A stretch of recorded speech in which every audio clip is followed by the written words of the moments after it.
اعوذ باللہ من الشیطان الرجیم بسم اللہ الرحمن الرحیم وَأَلْقِ مَا فِي يَمِينِكَ تَلْقَفْ مَا صَنَعُوا إِنَّمَا صَنَعُوا كَيْدُ سَاحِرٍ وَلَا يُفْلِحُ السَّاحِرُ حَيْثُ أَتَىٰ صدق اللہ مولانا العظیم۔ اور تیرے دائیں ہاتھ میں جو ہے اسے ڈال دے کہ ان کی تمام کاریگری کو وہ نگل جائے۔ انہوں نے جو کچھ بنایا ہے یہ صرف جادوگروں کے کرتب ہیں، اور جادوگر کہیں سے بھی آئے کامیاب نہیں ہوتا۔ سورہ طٰہٰ کی آیت نمبر 69۔ اس آیت کریمہ میں اللہ رب العزت نے حضرت سیدنا موسیٰ علیہ السلام کا وہ واقعہ نقل کیا ہے کہ جس میں جادوگروں کے ساتھ اس کا مقابلہ ہوتا ہے۔ موسیٰ علیہ السلام نہایت پریشان کہ پوری کی پوری قوم وہ فرعون کی غلام ہے، ان کی خدمت میں دن رات مشغول ہے۔ اللہ رب العزت سے التجا کرتے ہیں کہ یا اللہ ان سب کو، فرعون کو، اس کی آل کو، اس کے حکومت کو، سلطنت کو یا اللہ تباہ برباد کر دے۔ اللہ رب العزت نے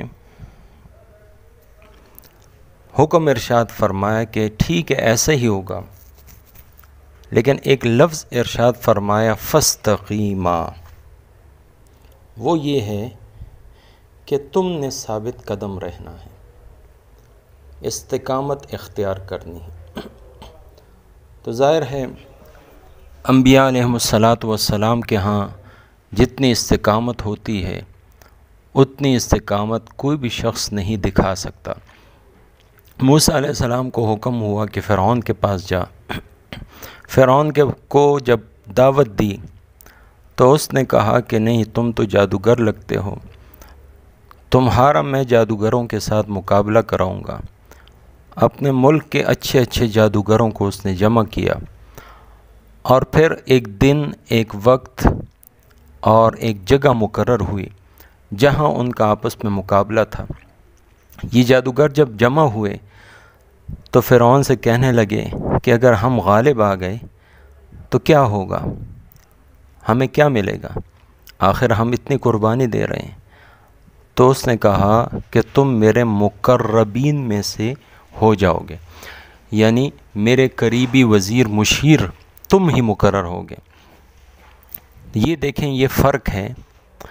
ایک شخص جو دنیا کے لیے کام کرتا ہے تو اس کی نظر دنیا ہی کے مادے پر اور فائدے پر ہوتی ہے، اور جو اللہ کے لیے کام کرتا ہے تو وہ یہ یقین رکھتا ہے کہ لا اسألکم علیہ اجرا، تم لوگوں سے میں کچھ نہیں مانگتا، ان اجر الا علی اللہ، میرا اجر اور بدلہ تو میرے رب پر اور اس کی جو رحمت ہے اس پر میری نظر ہے، وہی مجھے بدلہ دے گا، وہی مجھے اجر دے گا۔ تو موسیٰ علیہ السلام اور ان کا جب سامنا ہوا تو موسیٰ علیہ السلام نے اس وقت دو چار جملے بولے کہ اے جادوگرو، یہ جو کچھ تم دکھا رہے ہو یا دکھانے والے ہو یہ سب کچھ جادو ہے، جھوٹ ہے، یہ قید ہے، مکر ہے، فریب ہے، دھوکہ ہے، نظر بندی ہے، اس کے سوا کچھ بھی نہیں۔ میرے پاس جو کچھ ہے وہ حقیقت ہے۔ اس کلام سے ان جادوگروں میں آپس میں بعض کے دل میں شبہ پڑ گیا کہ یہ نہ ہو کہ ہم ناکام ہو جائیں، لیکن بہرحال ایک دوسرے کو حوصلہ دیتے رہے، دلاسا دیتے رہے، اور موسیٰ علیہ السلام سے کہا کہ ہم پہل کریں یا تم پہل کرو گے۔ تو موسیٰ علیہ السلام نے ان کو پہل کرنے کا کہا، تو انہوں نے جو کچھ ان کے ہاتھوں میں تھا وہ سب کچھ ڈال دیا۔ اب جب سب کچھ ڈال دیا تو سانپ ہی سانپ۔ موسیٰ علیہ السلام تھوڑا سا پریشان ہوئے، پریشان اس وجہ سے نہیں کہ سانپ کو دیکھ کر، اس لیے کہ آپ تو ان سے بڑا اژدہا دیکھ چکے تھے۔ جب آپ کو حکم ہوا کہ اس لاٹھی کو تیرے ہاتھ میں کیا ہے؟ تو انہوں نے بتایا کہ لاٹھی ہے، اور اللہ سے کلام کو طوالت دی کہ اللہ میں اس سے پتے بھی جھاڑتا ہوں، اپنے ریوڑ کو بھی کنٹرول کرتا ہوں، اس کے ساتھ ٹیک بھی لگاتا ہوں، اور کئی فائدے ہیں میرے۔ اللہ تعالیٰ نے فرمایا کہ اس کو ذرا نیچے پھینک۔ جب انہوں نے نیچے پھینکا تو اژدہا بن گیا۔ اب موسیٰ علیہ السلام کو جو طبعی ایک خوف تھا وہ محسوس ہوا۔ موسیٰ علیہ السلام کو حکم ہوا کہ اس کو پکڑو، اس کو ہاتھ سے پکڑو۔ موسیٰ علیہ السلام نے ایک کپڑا لیا اور اپنے ہاتھ کو اس کے اوپر جو ہے نا لپیٹ دیا۔ اپنے ہاتھ پر لپیٹنے کے بعد انہوں نے اس سانپ کو پیچھے سے پکڑنے کی کوشش کی، تو اللہ نے حکم دیا کہ نہیں نہیں، ایسا نہیں، آگے سے زبان سے اس کو پکڑو۔ چنانچہ موسیٰ علیہ السلام کا جو خوف تھا وہ بالکل دور ہو گیا، اور موسیٰ علیہ السلام نے کپڑا بھی اپنے بازو سے ہٹایا، اپنے ہاتھ سے ہٹایا، اور آستینیں چڑھا لیں، جیسے ایک پہلوان وہ کشتی کے لیے آگے بڑھتا ہے اور کہتا ہے کہ ہے کوئی جو میرا مقابلہ کرے، تو اس طریقے سے بے خوف ہو کر آگے بڑھے اور اس کو زبان سے پکڑا تو وہ پھر لاٹھی بن گئی۔ تو موسیٰ علیہ السلام سانپ سے نہیں ڈرنے والے تھے، ان کو پریشانی یہ تھی کہ معجزہ تو اللہ کی طرف سے، اللہ کا ایک فعل ہوتا ہے، اور اس کا وقت بھی نبی کے اختیار میں نہیں، بلکہ یہ تو اللہ رب العزت جب چاہیں۔ تو پتہ نہیں اب اس وقت اس معجزے کا صدور ہوتا ہے کہ نہیں، اور وہ پیغمبر جو بھی ہو وہ اللہ کے حکم کا منتظر ہوتا ہے، جب تک اللہ کا حکم نہ آئے تو وہ کچھ بھی نہیں کرتا۔ چنانچہ پھر اللہ کا حکم آیا، ان کو تسلی ہوئی، انہوں نے لاٹھی پھینکی اور وہ اژدہا بن گیا۔ تو ایک روایت میں ہے کہ اس اژدہا نے سب رسیوں کو نگل لیا، اور دوسرا یہ ہے کہ اس اژدہا کے سامنے آنے کی وجہ سے باقی جتنے بھی سانپ تھے وہ اپنی اصل حالت میں، جو ایک نظر بندی تھی، دھوکہ تھا، سب کو نظر آ گیا کہ وہ رسیاں اور لاٹھیاں بن گئی۔ تو اللہ رب العزت نے اس آیت میں فرمایا کہ وَلَا يُفْلِحُ السَّاحِرُ حَيْثُ أَتَى، کہ جادوگر کبھی بھی کامیاب نہیں ہوتے۔ اب جب ان جادوگروں کے اوپر یہ بات عیاں ہوئی کہ ہم جو دکھا رہے تھے وہ تو جھوٹ تھا، اور موسیٰ علیہ السلام نے جو دکھایا یہ حقیقت ہے، ان کے دلوں پر جو پردہ تھا، وہ غلاف تھا، وہ ہٹ گیا، حقیقت ان پر آشکارا ہوئی۔ اللہ رب العزت کی قدرت کو انہوں نے دل کی آنکھوں سے دیکھا، تو فوراً سجدے میں بے اختیار، جیسے کسی نے دھکا دے کے ان کو گرا دیا ہو، ایسے یعنی بے اختیار گر پڑے، اور فوراً کہا کہ ہم موسیٰ اور ہارون کے رب پر ایمان لے آئے۔ اس لیے کہ وہ لوگ تو فرعون کو رب مانتے تھے، اور فرعون اپنے آپ کو بڑا رب کہتا تھا، اس لیے یہاں پر انہوں نے وضاحت کی کہ موسیٰ اور ہارون کا جو رب ہے وہ ہمارا رب ہے، اس پر ہم ایمان لے آئے۔ اب فرعون نے ایک سیاسی چال چلی، اس کو تو نظر آ گیا کہ یہاں پر اب جو کچھ ہو رہا ہے وہ تو میرے خلاف چلا گیا، اور لوگ جو ہے نا اب جادوگروں کے ساتھ اس پیغمبر کو ماننے کے لیے آگے بڑھیں گے۔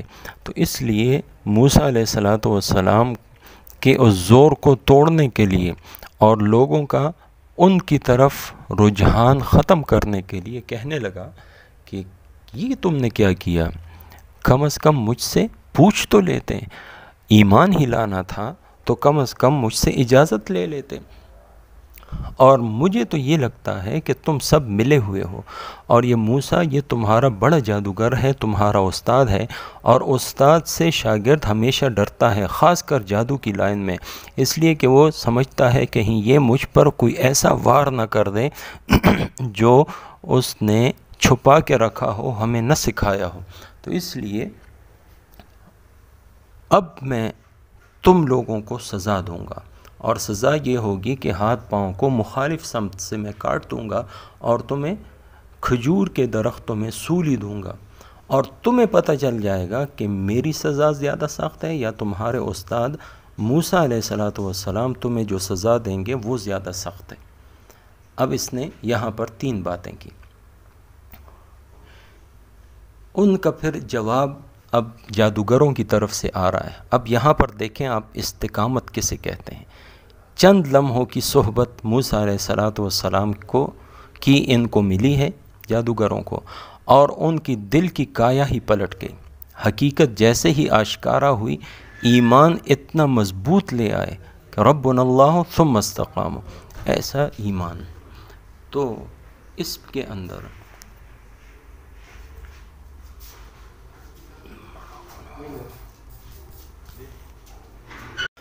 اب فرعون نے جو 3 باتیں کی اس کا جواب اب جادوگروں کی طرف سے آ رہا ہے، اور انہوں نے اپنا ایک نمائندہ مقرر کیا جو ان کی طرف سے جواب دے رہا ہے۔ پہلی بات یہ ہے کہ لن نؤثرک علی ما جاءنا من البینات، کہ اے فرعون کہ ناممکن ہے کہ ہم تمہیں ترجیح دیں ان دلیلوں پر جو ہمارے سامنے آ چکی ہیں۔ اور دوسری بات یہ ہے والذی فطرنا، جس نے ہمیں پیدا کیا، یعنی یہ 2 چیزیں ہیں۔ ان 2 باتوں کی وجہ سے ہم تجھے ترجیح نہیں دے سکتے۔ ایک بات یہ ہے کہ جو ہم نے دیکھا، یعنی ہم نے حقیقت کو دیکھا، جو دلیل ہم نے دیکھی، معجزہ ہم نے دیکھا، اس کی وجہ سے، اور دوسری بات یہ ہے کہ جس ذات نے ہمیں پیدا کیا اس کی وجہ سے ہم تجھ پر ایمان نہیں لا سکتے، ہم تجھے نہیں مان سکتے۔ تم نے جو کہا کہ مجھ سے اجازت کیوں نہیں لی، تو اگر ہم اجازت لیتے اس کا مطلب ہے کہ ہم تمہیں مانتے ہیں، لیکن اب ہم تمہیں اللہ رب العزت کی ذات پر ہرگز ترجیح نہیں دے سکتے۔ دوسری بات یہ ہے تم نے کہا کہ تو سزا دوں گا، تو فقد ما انت قاض، جو فیصلہ تم نے کرنا ہے، جو کچھ کرنا ہے وہ تم کر گزرو، تم ہمیں اب راہ حق سے نہیں ہٹا سکتے۔ دیکھیں یہ ہے وہ استقامت۔ اور تیسری بات یہ ہے کہ انما تقضی هذه الحیات الدنیا، کہ جو حکم تو چلا سکتا ہے وہ اسی دنیا کی زندگی میں ہے، یعنی زیادہ سے زیادہ تو کیا کر لے گا، تو کیا کر لے گا، تو ہمارا کیا بگاڑ لے گا، زیادہ سے زیادہ تو ہمیں مار دے گا، اس دنیا سے ختم کر دے گا، اس دنیا سے بھیج دے گا، لیکن ہم تو اس رب العالمین پر ایمان لے آئے۔ بربنا یہاں صرف کہا ہمارا رب، اس لیے کہ بات کھل چکی تھی کہ ہمارے گناہوں کو وہ معاف کر دیں، اور دوسری بات یہ ہے کہ وہ جادو کے جس پر تو نے ہمیں مجبور کیا اس کو معاف کر دے، اس لیے ہم اس پر ایمان لے آئیں۔ اور تو نے کہا کہ سزا میری زیادہ ہے یا موسیٰ کی، تو واللہ خیر و ابقا، جو اللہ رب العزت دیتا ہے وہی بہتر ہے اور وہی ہمیشہ رہنے والا ہے۔ تو دیکھیں یہ ہیں وہ جادوگر کہ جو بڑی تعداد میں آئے تھے موسیٰ علیہ السلام سے مقابلہ کرنے کے لیے، دنیاوی فائدے سمیٹنے کے لیے، لیکن جب ان کے دل روشن ہوئے، دل کی آنکھ نے کام شروع کیا اور انہوں نے حقیقت کو دیکھا اور انہوں نے اللہ کی قدرت کو دیکھا، تو اس پر ایسے جم گئے، ایسے اس پر ایمان لے آئے اور ایسے مضبوط اس پر کھڑے ہو گئے کہ فرعون جیسے ظالم اور جابر کے سامنے ٹکر لینے کے لیے کھڑے ہو گئے، اور ایک غریب آدمی موسیٰ علیہ السلام کے ساتھ جو ہے اس کی حمایت میں کھڑے ہو گئے، پوری سلطنت سے انہوں نے ٹکر لے لی۔ تو اس کو کہتے ہیں استقامت۔ تو دیکھیں یہ ہیں موسیٰ علیہ السلام کے اصحاب، جو موسیٰ علیہ السلام کے معجزے کو دیکھ کر ایمان لائے اور پھر ثابت قدم رہے۔